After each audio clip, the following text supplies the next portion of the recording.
Hi guys, welcome to our channel. இன்றைக்கி சூப்பரான பட்டாணி குருமா எப்படி செய்கிறதுன்னு தான் பார்க்க போகிறோம். இது பூரி, தோசை, சப்பாத்தி எல்லாத்துக்குமே சூப்பராக இருக்கும்.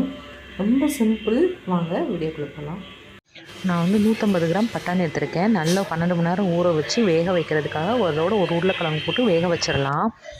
இந்த குருமாவுக்கு வதக்கிறதுக்கு வந்து ஒரு வெங்காயம், ஒரு தக்காளி, கருவேப்பிலை எடுத்து வச்சுருக்கேன். இதை வதக்கணும். இங்கே வந்து தேங்காய் எடுத்து வச்சுருக்கேன். ஒரு 3 பச்சை மிளகாய் இதில் போட்டு அரைச்சிக்கலாம்.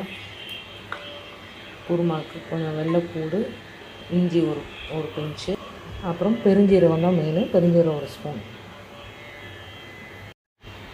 இதெல்லாம் சேர்த்து இப்போ நம்ம அரைச்சிடலாம். அரைச்சிட்டு இதெல்லாம் ஒன்றா கடுகு போட்டுக்கோங்க. அப்புறம் பட்டை, கிராம்பு, ஏலக்காய் இதையும் போட்டுக்கோங்க. ஒரு ஸ்பூன் பெருஞ்சீரகமும் போட்டுக்கோங்க.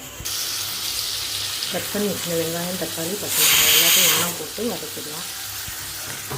வெங்காயம் வந்து நல்லா வதங்கணும். நல்லா வதங்கினதுக்கப்புறம் மஞ்சள் பொடி, அரை ஸ்பூன் மஞ்சப்பொடி, ஒரு ஸ்பூன் உப்பு இதெல்லாம் போட்டு நல்லா வதக்கிக்கோங்க.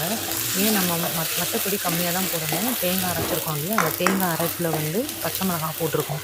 ஸோ வந்து பாதியாக போட்டால் போதும். இது நல்லா வதங்கினதுக்கப்புறம் வேக வச்சுருந்த பட்டாணி, உருளைக்கிழங்கு இது எல்லாத்தையும் ஒன்றா சேர்த்து நல்லா கொதிக்க விடுங்க. நல்லா மசாலாவில் பரட்டினதுக்கப்புறம் கொதிக்க விடுங்க. கொதிக்க வச்சு நெக்ஸ்ட்டு நம்ம அரைச்சி வச்சுருக்கோம்ல தேங்காய், அந்த தேங்காய் வந்து ஊற்றிடுங்க. மிக்ஸி ஜார் இருக்க தண்ணியும் நல்லா கலக்கி ஊற்றிக்கோங்க. அப்புறம் கொஞ்சம் ஃபஸ்ட்டே நம்ம உப்பு பாதி சேர்த்துருக்கோம். இப்போ பாதி உப்பு சேர்க்குறோம். நான் பட்டாணி வேக வைக்கிறப்போ நான் உப்பு போட மாட்டேன். ஏன்னா வேகாதுன்னு சொல்லிவிட்டு உப்பு போட மாட்டேன். ஸோ குருமாவில் தான் நான் உப்பு போட்டிருக்கேன். நல்ல கொதி வரணும். நல்ல கொதி வந்ததுக்கப்புறம் வேணும்னா நீங்கள் அந்த பட்டாணியை வந்து கொஞ்சம் எடுத்து அதை வந்து மிக்ஸி ஜாரில் போட்டு நல்லா அடித்து கூட நீங்கள் ஊற்றிக்கலாம்.